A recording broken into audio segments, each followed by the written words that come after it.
What's up guys, and welcome back to another episode of the PS5 career mode. This is episode number 69. Nice. And today we're returning with the January transfer window opening. Yes, this is January part 1, if you will. And you're going to see part 2 later on tonight. It's going to do another double upload day today, third straight. And hopefully you guys enjoy it. You know, it takes so long to play through this save at the pace I'm doing. If you guys follow me on Twitter, I would have mentioned it about a week and a half ago. I've never played through a career mode save at this pace before, so I really am so happy you guys are enjoying this so much. It's been, I'm going to be honest, my favourite career mode save in as long as I can remember. I'm loving this, man, and I'm so glad you guys are as well. So, heading into January, as you can see our fixtures for this month, we've got some big games coming. FA Cup 4th round against Fulham at home in the West London, third round against Fulham at home in the West London derby. Liverpool, Chelsea and Spurs all coming this month, plus Crystal Palace as well in another London derby this month too. So some really big games in the Premier League. And also as a ready for the squad heading into January as well. You can see how the players are currently getting on right now in their statistics this season. Big Josh, as you saw there, 4 ratings this season. Yeah, we're seeing some really decent growth this year from some of our young players. And I must say as well, like I know I've said it a few times and I know I sound like a broken record, but I really hope that loaning out players next season is just a little bit easier, because we saw the Obi loan deal fall through in the last episode. You would have seen Hong, who's on loan at Ipswich right now. He's growing 5 ratings. Big Josh is now over the 80 mark. We know how amazing Charlie Kelman returned after his loan spell at Lille back in Season 3.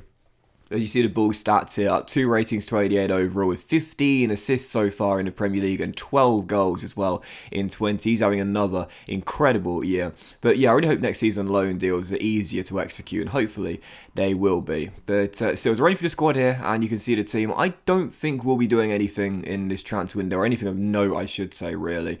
This team is looking really good. Right now, we're top of the table. Yes, we've let a 7-point lead get cut to 2, but we're still top.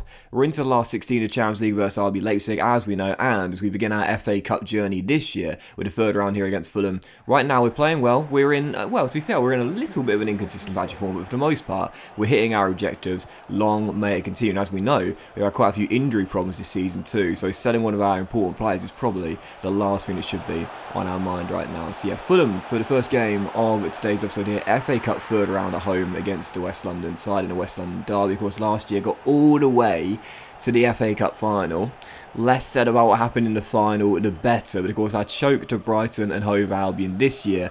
Yeah, I want to make amends and I want to win it. We've got an amazing record in this competition. It's the first save I've ever done, I think, where my record in this competition has been really strong. So, of course, you want to get through the third round with relative ease, and 33 minutes in, we were 2 goals up, courtesy of the Americans. Oh, yeah, Charlie Kelman with a lovely first goal, and then Weston McKennie making it 2, as we had ourselves a quick double lead here. And 3 minutes after the restart, a chance to make it 3. Charlie rolls through Charles down left-hand side with Terence Congolo to be. Steps in field, rolls it across to Weston, and it's a brace for the former, I think we signed from West Ham and Juventus midfielder as well, and Schalke, I believe, before that too. So yeah, QPR 3, Fulham 0, and it was the Americans in this game that got the job done for us. So yeah, Kelm with the first, McKennie with the other 2. 3-0 the final score. And on the back of the win against West Bromwich Albion as well, 3-1 in the Premier League. We'd only won 1 of our last 3, so this is a really nice comprehensive victory for us to get. Plus the clean sheet as well is always nice to see. So yeah, following the win, as you can see, we had yet another bid for Ben White. What is it about this guy right now that makes him more valuable than GameStop shares? I don't know.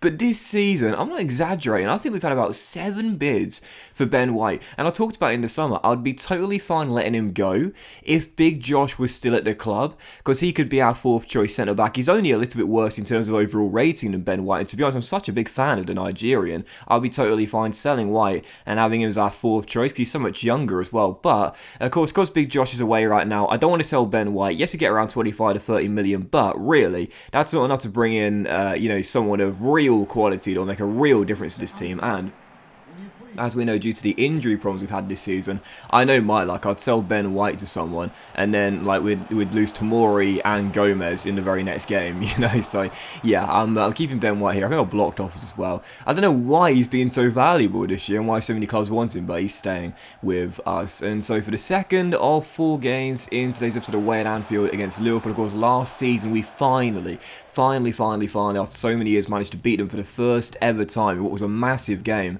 which ended their their title hopes here at Anfield, beating them by 3-1, I think it was. This was a goalless draw. Curtis Jones hit the post early in the first half, and had a great chance in the second, but totally fluffed my lines. Brilliant little free ball by Charles, but unfortunately the finish by David went wayward and way off target. So goalless draw, not a bad result there. I'll certainly take it away from home, but again, it does mean I'm running the Premier League. You see the FA Cup fourth round draws be made here. We've got Pompey, play up Pompey, here at Kine Prince Foundation Stadium, including a massive tie as well, Liverpool versus Arsenal in this fourth round here. Yeah, it does mean that our Premier League run of late has been a little bit poor indeed. I think it's 1 win in 4 in the Premier League now. Maybe 2 wins in 5. 1 win in 4, 2 wins in 5. Something like that. So we have been dropping points as I reject this bid for Grady D and Gandhi from PSG. Again, I'm not going to sell anyone in this window if I can help it. So yeah, our run has been a little bit poor lately. And that's why, again, we've seen our gap at the top of the table cut from 7 points to 2. We had a chance to run away with it. And now we've been caught up. And in a really big period here in January, I knew we couldn't afford another game without a win, so we failed to win this one, we dropped to second place. So taking on Spurs here at home, Mourinho's side coming to take us on in West London. First chance falling early, Noni Majuk firing wide from just outside the area, and then directly from the goal kick we win the ball back here with Omar Richards. Ball into Jonathan David. These two have an incredible partnership, and as Charles skips around his man, quick little heel-to-heel flick, gets himself inside, and whilst the first shot is blocked, it comes straight back to him, and we'll take the little bit of good fortune there. Yeah, very lucky bounce. We'll take it though, as Charles mocks the Matador for his 13th Premier League goal this season. I still think Jonathan David will win the Golden Boot. Of course, as we know, these two are the top 2 scorers in the Premier League right now. But Bull, he's not going to give up. He had an outside shot last season, obviously ended up falling short. But yeah, I'd love to see Bull win the Golden Boot for the first time in this series. Still, right before the break, we got ourselves a penalty. And again, it was just a game really where I felt as though things were going in my favour. You know, I've got to hold my hands up here in a minute. I felt like the luck was coming in my favour here. Noni Majuk failed after he got a clean shot away. I think it probably was a penalty after the follow through by Sergio Reguilon, but yeah, I mean, maybe it was just accidental. I'm not entirely sure, but David stands up to take it, and oh my god, reminiscent of the penalty shootout against Brighton, stopped by the Spaniard David De Gea, who pushes it away on the bottom left hand side, and the score remains at 1-0. But that's how the game will finish though. QPR 1, Spurs 0. We come through with the victory. Defended really solid in this game and should have scored more goals really. Again, it's one of those matches where I felt as though like the FIFA gods were smiling on me. I really felt as though everything was going my way in that one. The fact I couldn't take more of an advantage and only won the game by a single goal to nil. Bit disappointing because as we know, the title race right now is so tight like it was last season. There's no reason why this year it won't come down to goal difference. So those are the games really I need to be more ruthless, score a heck of a lot more gold. But still, for the third game of today's episode here, Chelsea away against Stamford, away at Stamford Bridge against Frank Lampard's side. Obviously, I mentioned it before. I'm really gutted he got sacked. I know I should let it go now. It's over, mate. It's over. Tuchel's in charge, but I'm still gutted he ended up getting the sack from Chelsea. Not I'm a Chelsea fan or anything. I just really wish he could have like created a dynasty, a legacy there, you know. But taking on away from home, as you saw with the Premier League table, I showed it right before the game. Chelsea are struggling mightily this season in the game. Right now, sat in the bottom half of the table with around 16 games remaining. They might not even make a Europa League place, let alone Champions League place. They're really struggling. I don't exactly know why, because they still have a really good team. But into the game in the first half, Charles Ball gets his second in 2. Really great little step inside and strike from the left-hand side as we led by a goal. We had looked on top and a far better team with 20 minutes to go. A golden chance for them to level, and they would have done so had it not been for Joe Gomez making a block on the line, saving a certain goal. Woodman makes a little stop, and then the follow-up shot, brilliantly blocked by Gomez, and Tomori blocks Diaby's shot as it goes behind for a corner. Fantastic committed defending by our centre-halves in this game.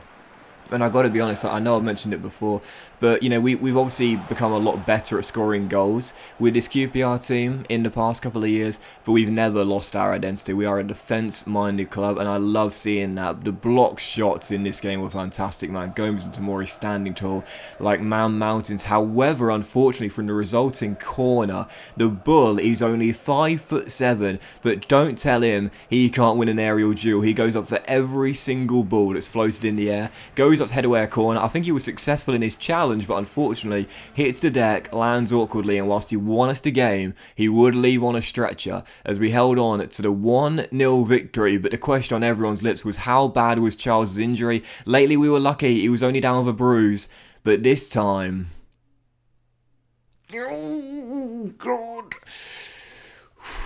2-month injury with a dislocated shoulder. I think he bruised his shoulder in the run-up to the New Year's Eve fixture at the Hawthorns, but this time a dislocated shoulder, and he's done for 2 months, and he won't play again until around mid to late March at the earliest. Absolutely gutted. He's grown 2 ratings. He's having yet another amazing season, just like he did last year. There's no doubt about it now. He's one of the best players in the world. He's our leader. He's our talisman. He's our star.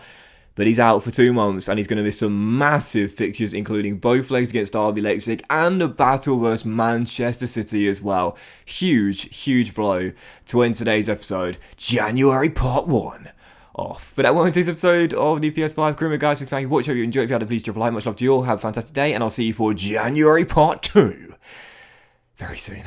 What is that voice?